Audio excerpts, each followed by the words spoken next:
Now let's talk about how to make a music marketing plan. Much of the work of an artist getting heard is being a salesman and a promoter, but you don't think about yourself like that, do you?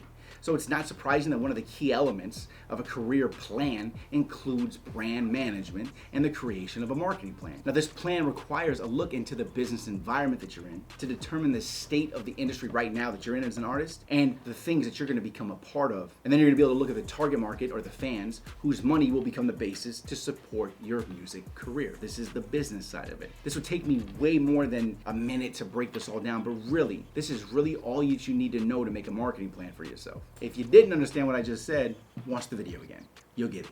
Just for you, in case you didn't know, in the description below, I have over 150 courses. I do one-on-one live calls and build blueprints and strategies out for artists like you who may need it. And I also do music promotion. But on top of that, you want to get some free downloads from Smart Rapper? All you got to do, click the link in the description. Keep hustling.